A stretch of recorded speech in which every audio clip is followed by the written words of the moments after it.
Politics Inside Out. On the Inside Out, natera ntwala omukisa guno okuba kulisaayo gyonna gye mubadde olunaku lwa leero. Mwasuze mutya, mwasibye mutya, yonna gye musinzira otulaba. Mwebale subscribinga, mwebale tuwa obubaka bwammwe, era naffe tweyamu baweereza buli lunaku. Olunaku lwa leero ndi musanyufu nnyo okubanga nze ngenda okukyaza Dr. Frank Nabwiso okunyumyako ku bintu ebigenda mu maaso mu ggwanga naddala ku kibiina kyalimu nga Godfather ekya EFDC. Dr. nsanyusa okulaba. Kale sebo nange nsanyusa okulaba.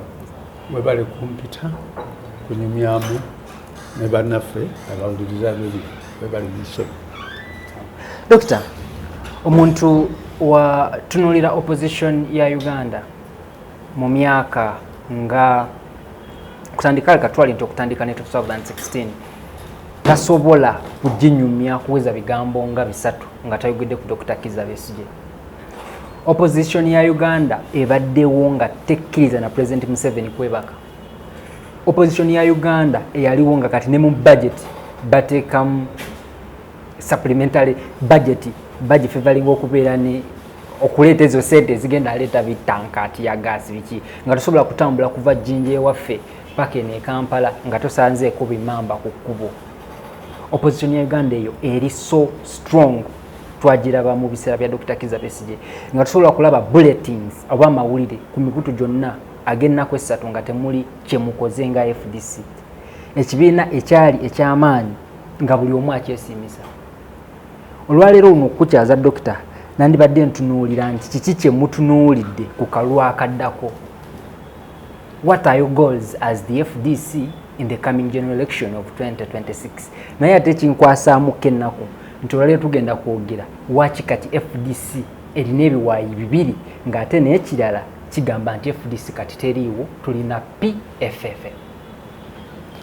Webali nnyo okumpita kati nze njagala ogezaako mu bimpimpi ku ekyoleese gye tuvudde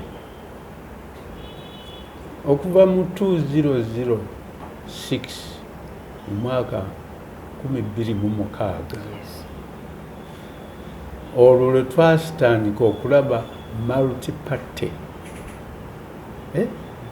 ng'abantu bavuganya mu by'okulonda president ne bamemba ba parliament n'enkiiko eza wansi nga bayita mu multi-party system, enkola y'ebibiina ebingi. Kubanga okutuuka mu 2005 Uganda yali ekyali mu kibiina kimu kye bayitanga NRM oba kye baali bayita movement system. Mu 2005 wabaawo referendum abantu mwe baasabibwa okulonda oba baddeyo mu bibiina oba basigale mu movement system. 2005 nga tugenda mu kalulu. Kaakati abantu ne bagaa nti tugenda tukkiriza tugende mu nkola y'ebibiina ebingi.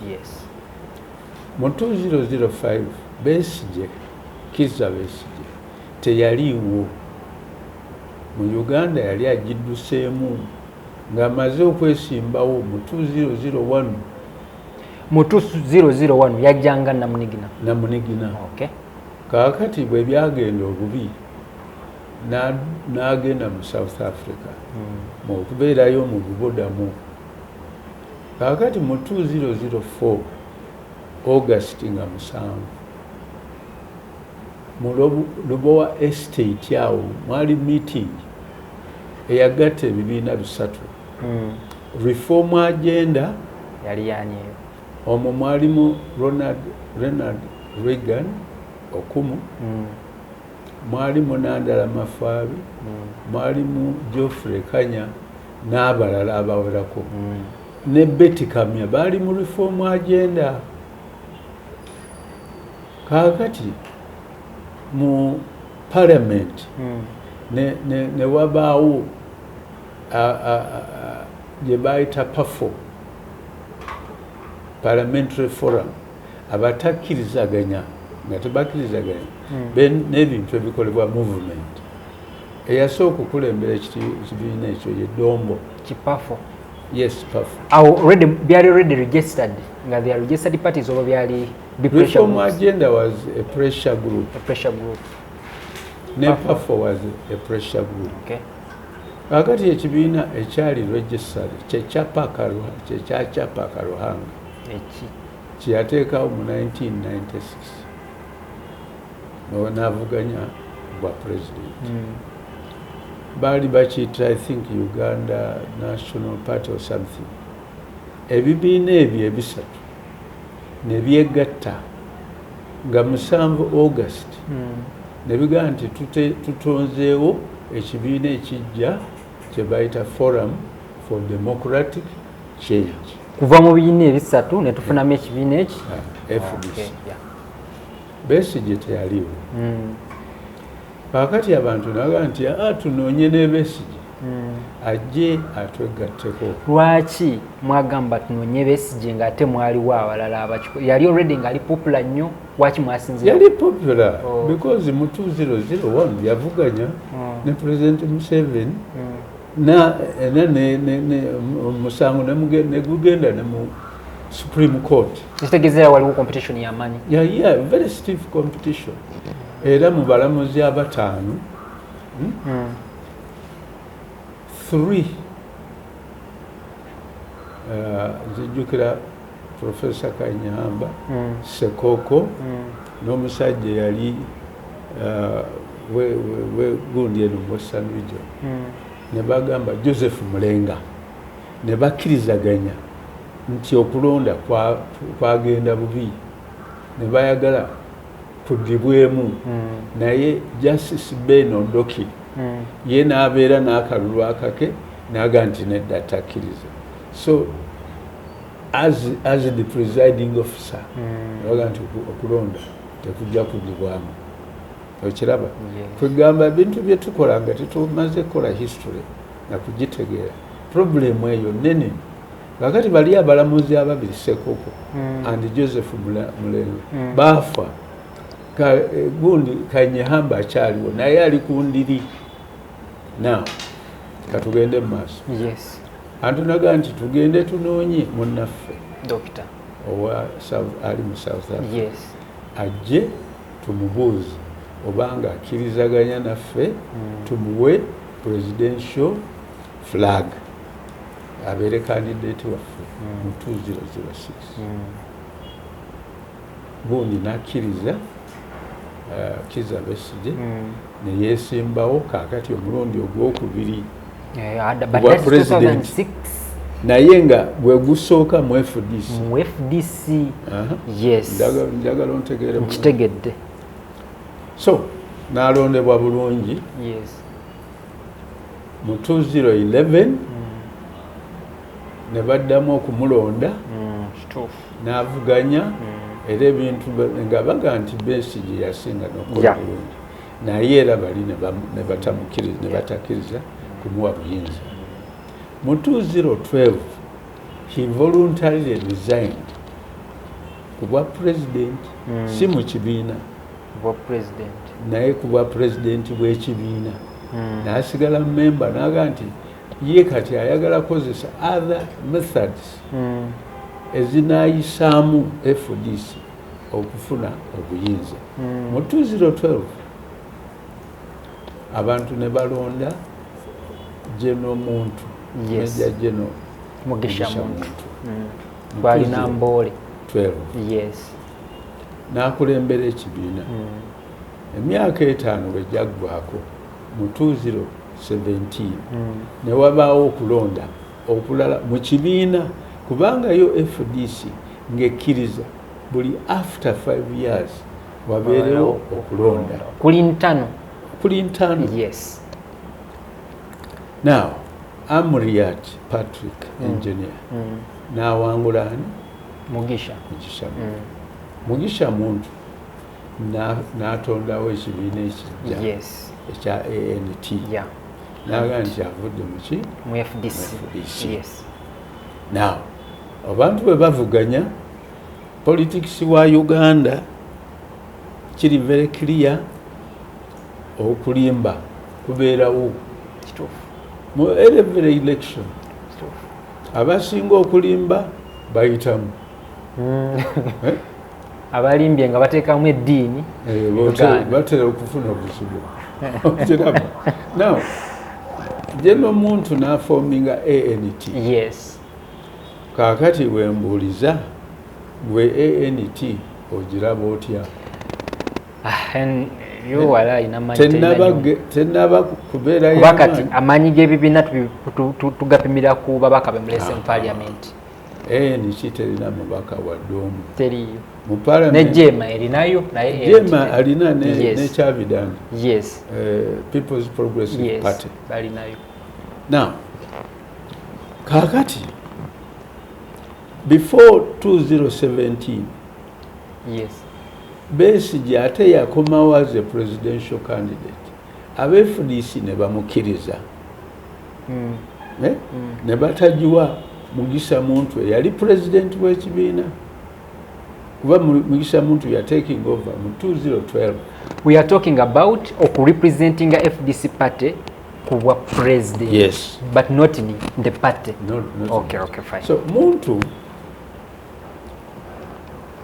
ya kwegamba yakiriza Besigye n'akomawo, so Besigye neyesembawo omulundi ogwokusatu 2016. Yes.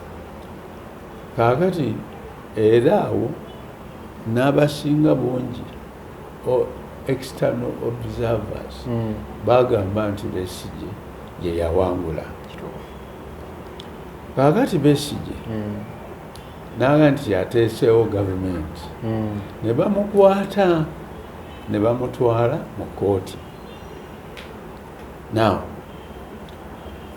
njagala wano kutegeeza nti Busoga yawagira nnyo Besigye.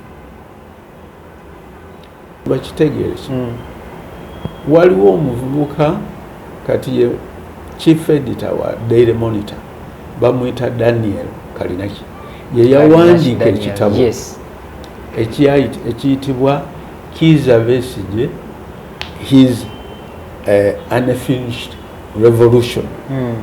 Ekitabo kiri Kiza Besigye and His Unfinished Revolution. Musoga ava Buyende. Omusoga omulala bamuyita Professor Ronald gundi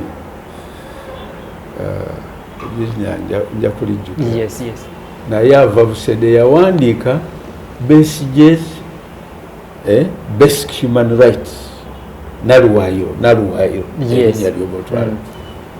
Professor Ronald Naluwayo gyali e Makerere ye yawandiika ekitabo ng'alwa aga nti Besigye alina eddembe lye ery'obuntu n'okwesimbawo ng'ayagadde. There is that book. Kaakati omusogo omulala owokusatu eyawa Besigye bail ku musango gwe bayita treason bamuyita James Eremye. Era oyo kati ye spokesperson wa judges judiciary, okatugambe judiciary. You're talking about the whole Uganda. Yes. So abantu nga barespectinga nnyo Besigye. Doctor, what went wrong? Kaakati let me tell you what went wrong. Njagala okubuulira nti ebizibu bya Uganda bye bino era bireeta problems. Ekizibu ekisookera ddala ba politicians fenna tuli arrogant. Kichotegeeza nti tuli muli arrogant.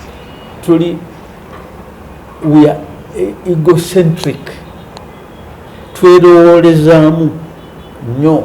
Mwefaako mwekka. Bwesibaawo. Abalala tebali bantu. ekibiina bwe mbeera leader ekibiina mba kifuuse kyange. Naye dokita kiyinza obube kituufu kumanyi nga Dr. Besigye we yava ku bwa president wa FDC mwatandika okukkirira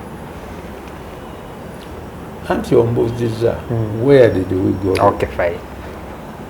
Njagala kugamba it's a general problem across the political parties. Ebibiina byonna oba DP oba UPC n'omukulu walivaawo sisuubira nti amaanyi galisigala. Problem esingira ddala is egocentrism oba kyetwandiise arrogance. Mbadde ndowooza nti bimutuzimbamu mindset ife abawagira that tulowooza nti dokita wanava ku kifo ekyo eyo tekyali. Yes. Oba you don't preach enough gospel to us okutugamba nti this party is not all about Dr. Frank. It can even stand. Yes. After, yes. Oba you don't tell us this. Tetubabulira. Because you want a cheap popularity. When you are egocentric or arrogant, okkiriza abantu to hero worship you. Ne bakugulumiza kumpi ogenda ku level ya Katonda. That politics is very dangerous for this country. Kati nkitegeera FDC awegenderera. Problem number 2,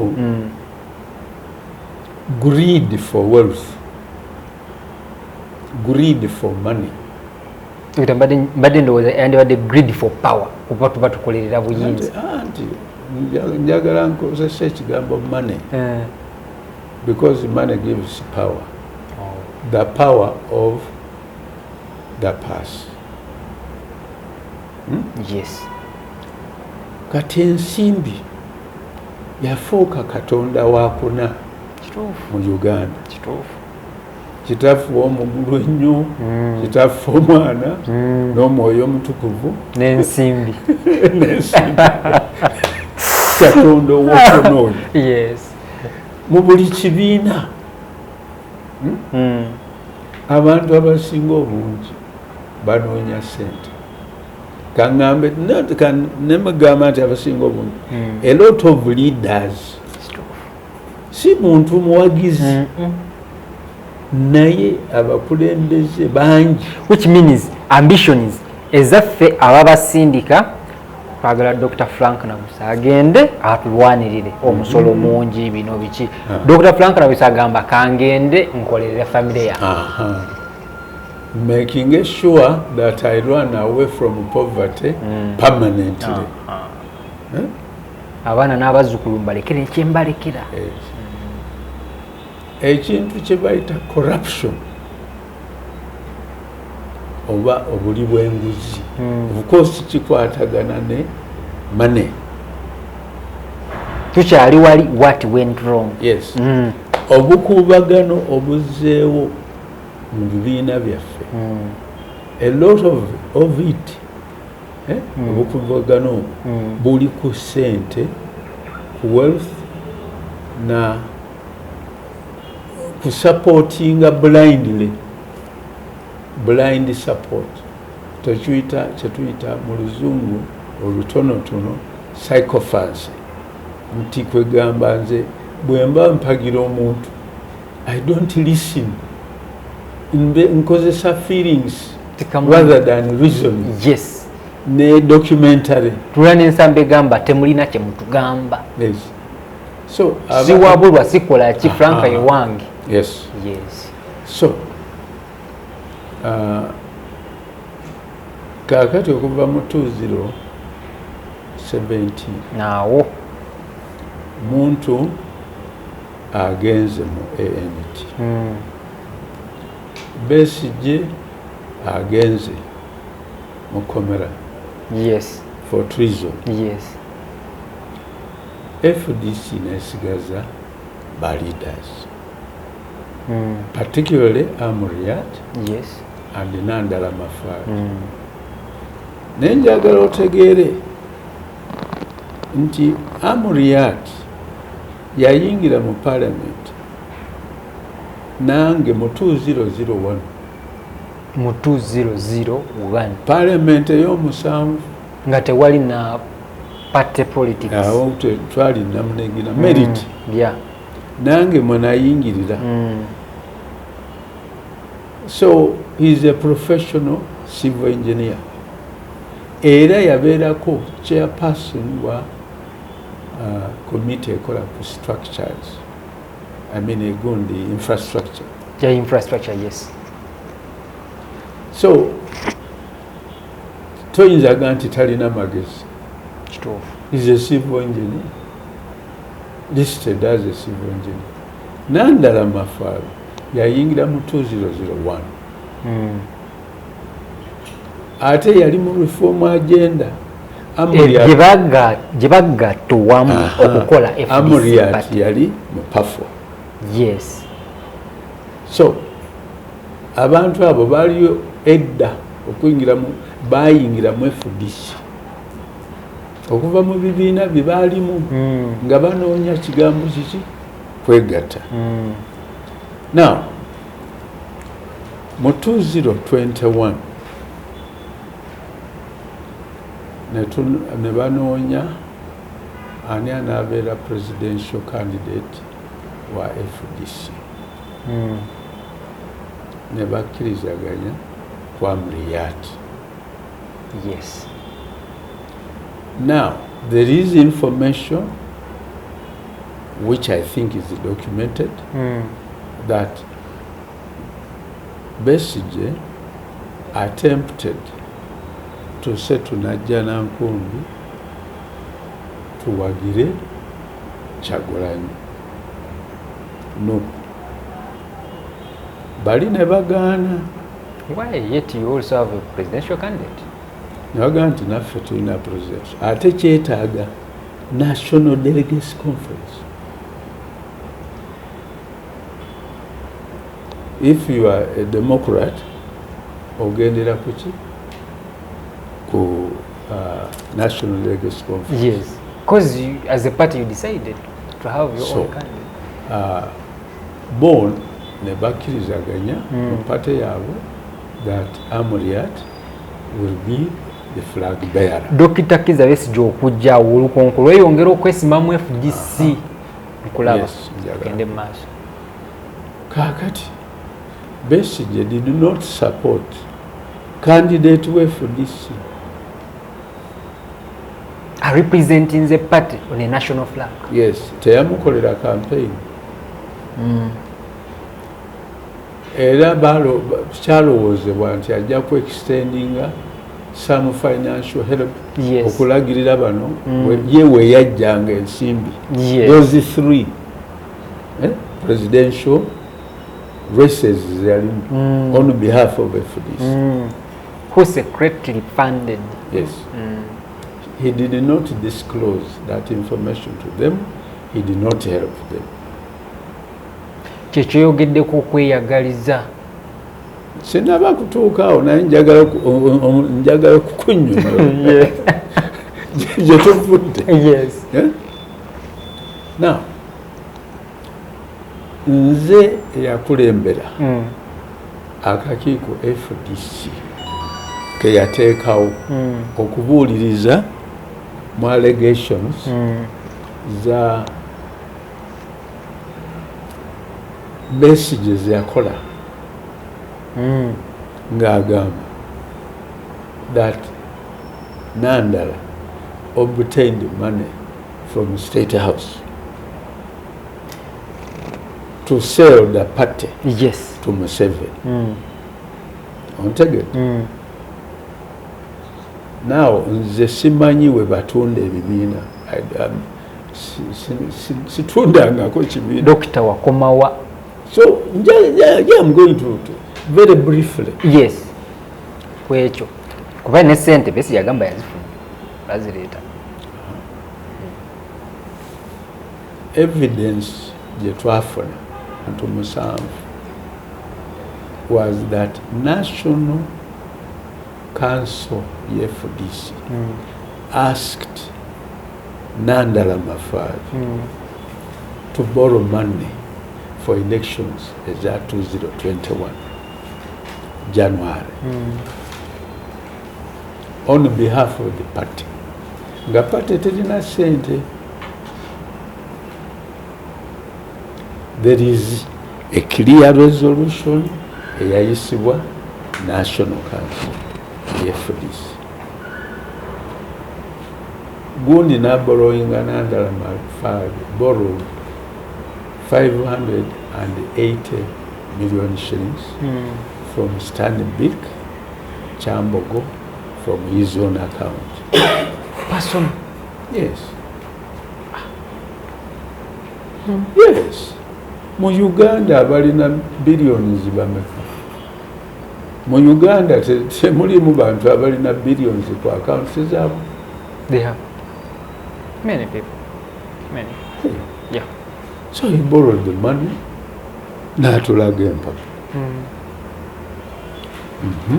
Sente ezo wazigaba oti. Yaddira miliyoni 2.8 n'azikwasa Amuriat. Akozese mu campaigns ze eza presidential.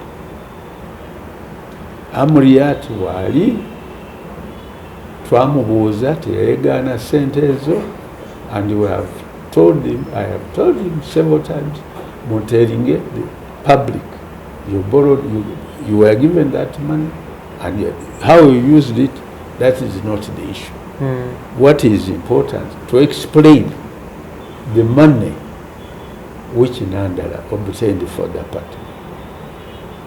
The 300 million, na nebazitwala ewa BESIGYE.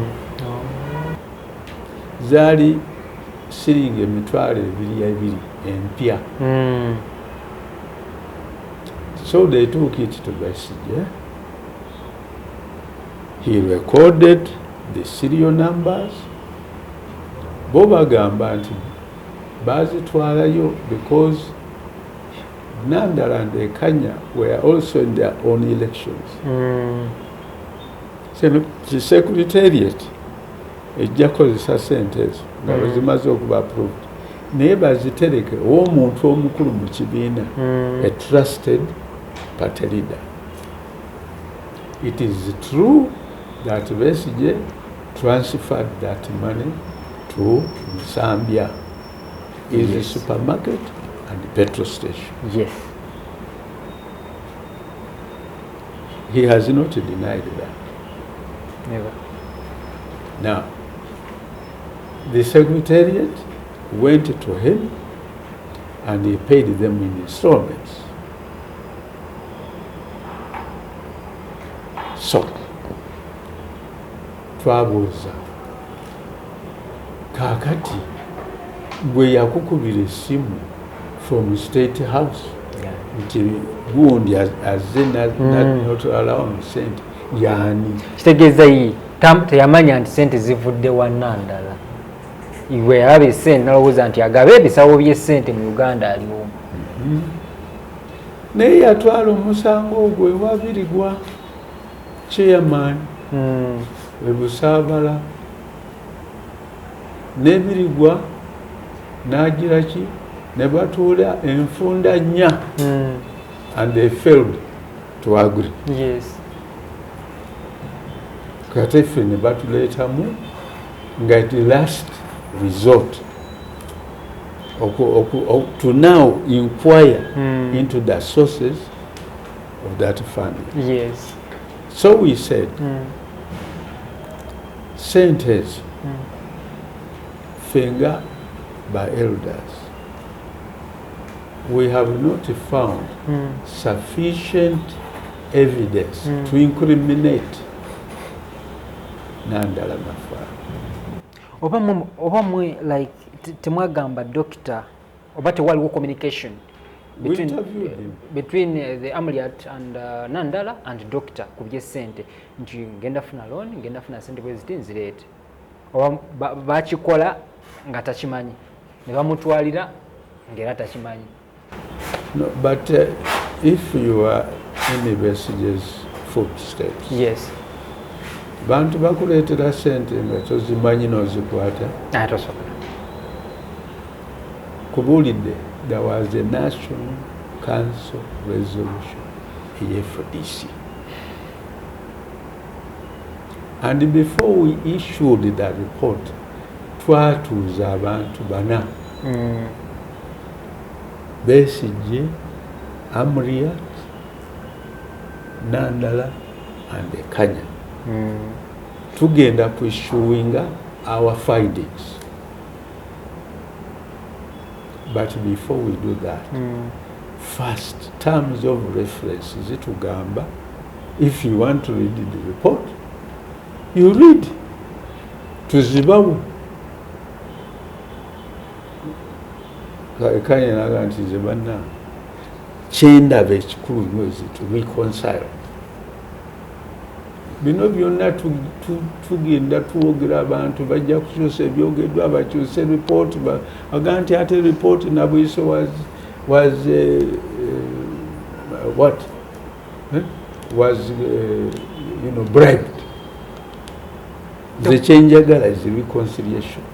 Doctor, reconciliation ya Ghana naye ate mabega twalaga nti wetwali nga tulonda party president Dr. BESIGYE yali ku ludda lwa Amriat against Mugisha time back if you reflect.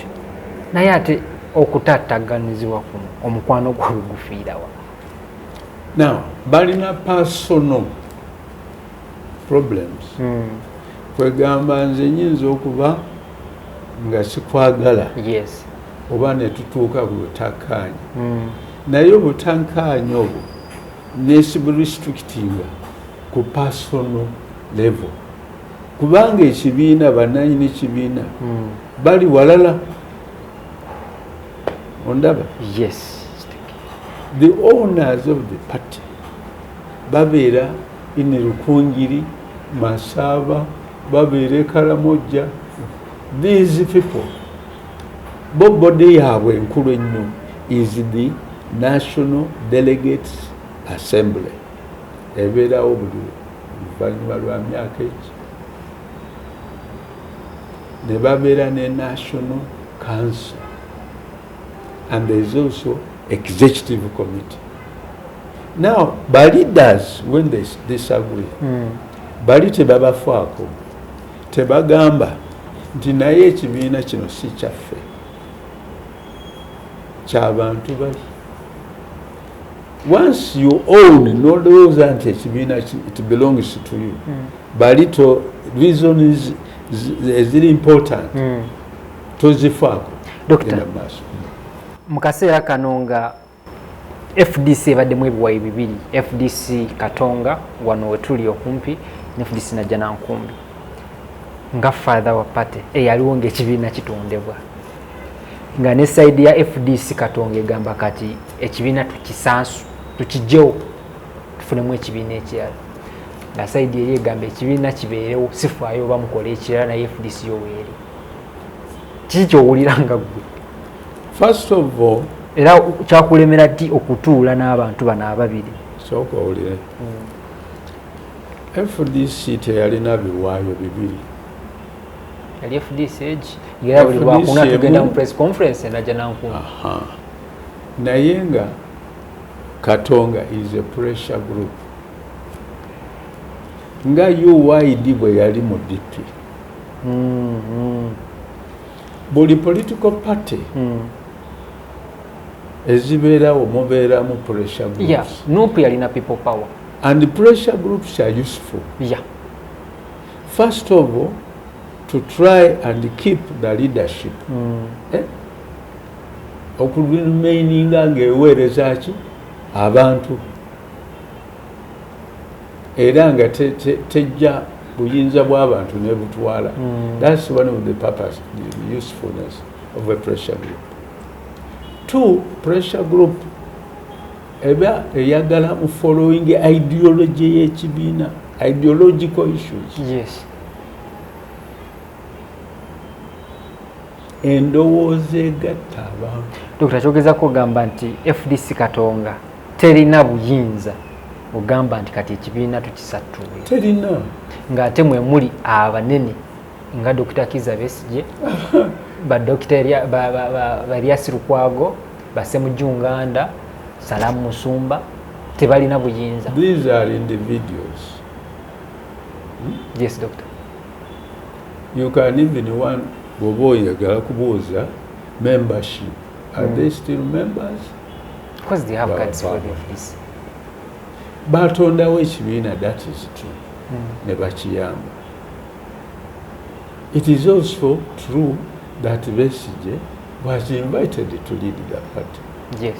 It is also that abantu batrustinga recommendation eyo ne batambula nabo and allowed BESIGYE to contest for 3 times. Doctor, waliwo ensonga ennene ng'oggyeko eky'essente zino ze batwalira Dr. Kizza BESIGYE. Is there any other big reason lwaki abantu bano bakivaamu?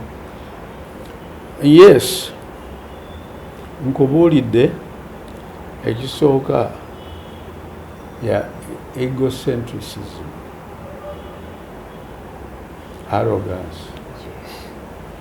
Nti bwe mba siriiwo si nze alagidde.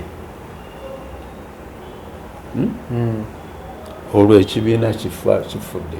Nze sobola kudda mabega wa muntu mulala. Bwe mba si nze nedda. Tuliddamu okulaba FDC ey'amaanyi. Tuliddamu okulaba kale tugenda mu kalulu akadda ku 2026. Tuliddamu okulaba FDC nga ye party leading opposition. Of course, Uganda the last ye court esinga obukulu mu Uganda. Abalonzi be basalawo. Assalamu alaikum wa rahmatullahi wa barakatuh. Amanya n'eddoboozi Haji Abudu omusomi w'edduwa. Nkola ku nsonga ez'enjawulo, emirimu nga gikutataganyeko, ebyenfuna byo nga bidobonkanye, ne oba oli bweru wa ggwanga emirimu gyakucankalanako. Jangu kusomere ku dduwa. Okuva edda nedda edduwa zaabaawo, edduwa zisomibwa, omuntu n'oterezebwa mu mbeera yonna ebadde ekwesibyeko, ekusibyeko akanyaaga. Nina ekyoto kye nsobola okukumira wadde oli bweru wa ggwanga nga toli kumpi wano n'ofuna omukisa ogwo naawe n'osomerwako ku dduwa nga nkuteddeko n'akabaani. Allah ajja kukusaasira, ajja kukwanukula. Kuba ku nnamba yange y'essimu 075 2 44 751 ne ku WhatsApp kwendi. Mpereza obubaka sobolo kuyamba. Assalamu alaikum wa rahmatullahi wa barakatuh. Position is very weak. Yes, Nupu Mweri, but Nupu is in central Uganda mainly. It's not in all the regions. Yeah. It can be strong, but it has still a problem of being in one central, what is the central region of Uganda. Doctor, ennyumba yo wekutabukako ogiddukamu? Siddukamu. Dr. BESIGYE yava mu FDC kati ali mu PFF. Kyenkubuulidde waliwo ekintu ekirala kyengamba common sense. Bantu batono nange common sense embulawo. Common sense ekugamba bw'oba wayombye ne mukazi wo ne mukyala wo tokeera ku makya n'ogamba nti kakati amaka ngavuddemu ngenze kuzimbawo. Naye Dr. Wanga kigenda okuwa emirembe ogavaamu n'okubeera mu nju nga teweebaka abantu abo bayo. As a person. Yes. But you do that as a personal thing. Naye, what about the children? Nsigala taata kubeera niwe mba nvuddewo nsigala taata. Nobeere kubbali. Sobola ofuna taata omulala. The other thing. Ntera nnyo okwogera ku by'omupiira. Yes. My friend, I still respect BESIGYE. Doctor. Naye namugamba, don't kill your political legacy. Legacy okitegeera? Yeah. Yeah. Kyozimbye kyonna. Yes. Kakati bw'obanga gwe kapiteeni wa ttiimu ne wabaawo obuzibu oba ne wabaluka okulwana abazanyi n'abazanyi mu kisaawe, asooka okudduka mu kisaawe yani ye kapiteeni oba ate kapiteeni yagenda walifu ng'ataasa ttiimu ye. Yes. Hey, is the last one. Yes. Omulimu gwa leader yenna ku nsi is to reconcile people. Nti wabeerawo entalo yakakkanya abantu naga nti bw'oyogedde kino naawe kaakati katulabe ekisinga okugasa Uganda si ffe. Ekizibu kya Uganda si kutondawo bibiina bingi. We have had the political parties eziri registered ziri 27 kino kijja kuba kya 28 naye is that Uganda's problem? Uganda's problem yenfuga embi egenze ng'ekula nga democracy egenda ennyikibwa. Naye wabanga waliwo abagamba nti dokita wabanga alina ensonga ze ziri valid kuba no ne constitution ya FDC ekyogerako nti wabanga waliwo obutakkanya mu pate olunaku lwe 2 days back I was with Madam Salome Musumba nandaga constitution yammwe nga FDC party mwagikola nti ekibiina kino webanga 80% bakkiriziganya ku common cause ekibiina basobola okijjawo. Yes. Yes. So why don't you wait abo bajjewo ekibiina officially before you register another? Why don't you wait? Nsooka naawe ombuuza. Why do you rush to register another party ng'olagidde ate kiri bakiggalewo? Dokita tuli mu 2024 ebulayo emyaka 2 tugende mu general election. Myezi 16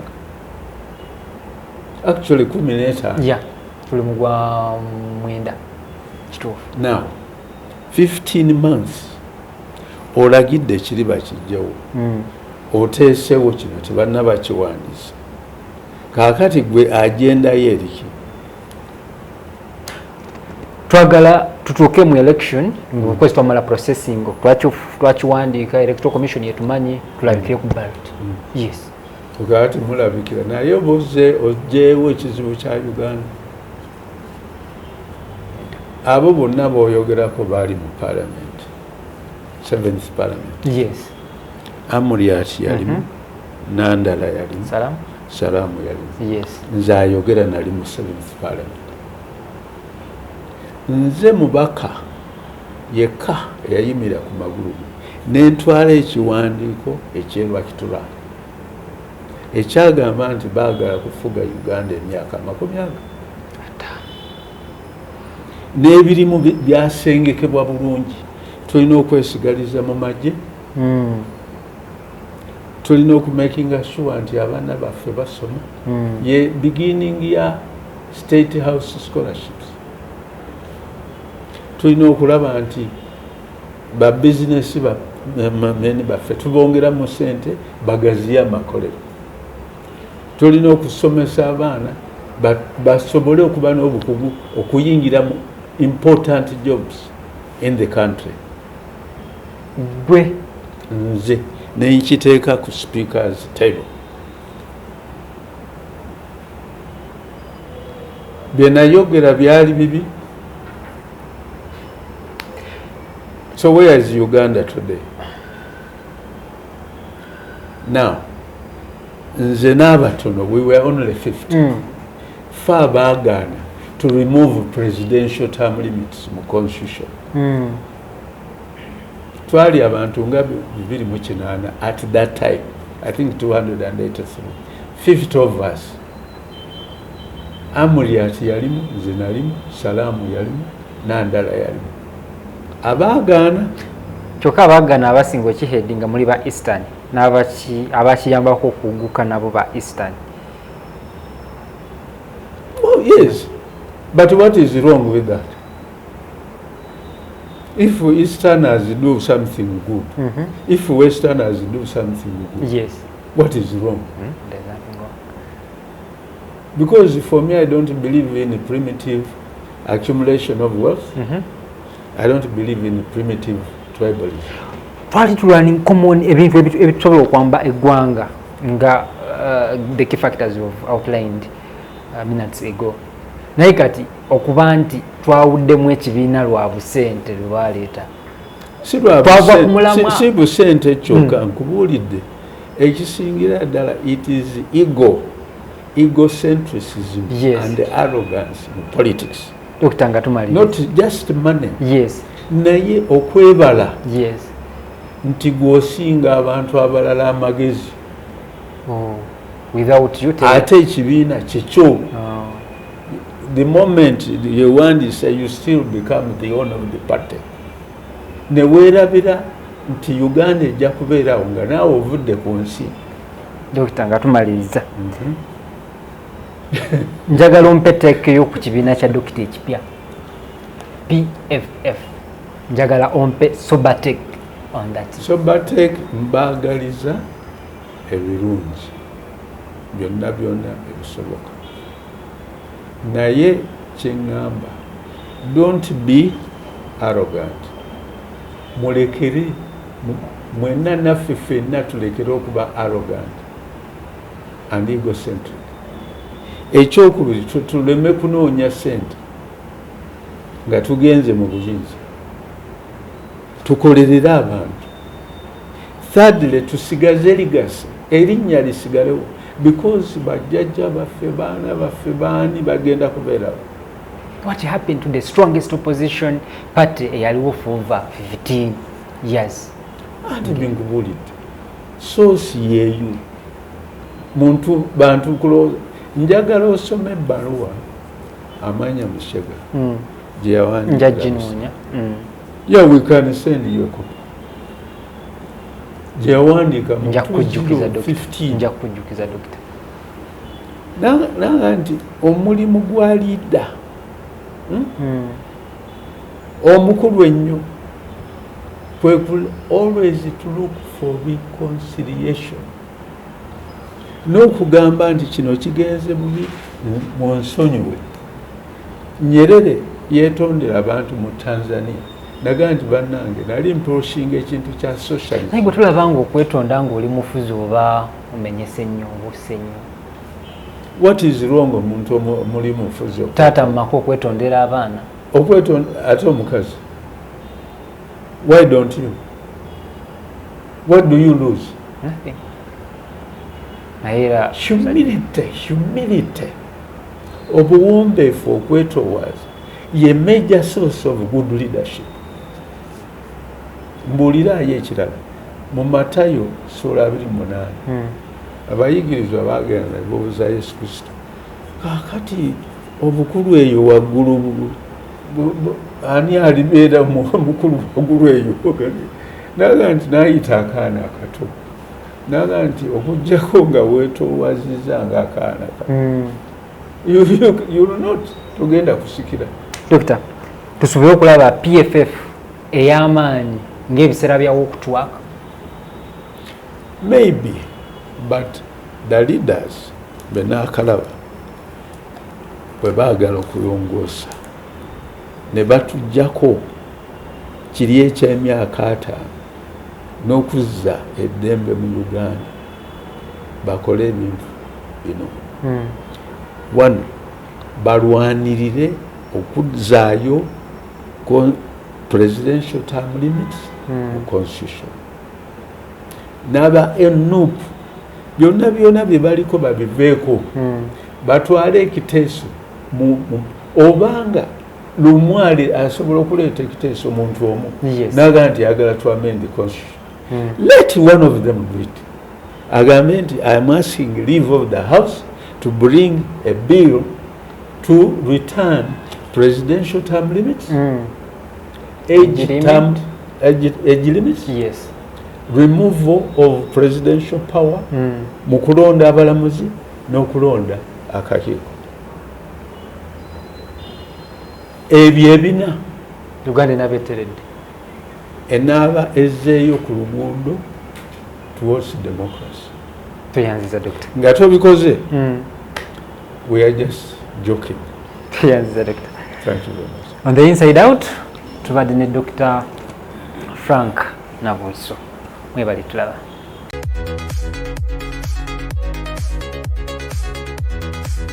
This is Inside Out.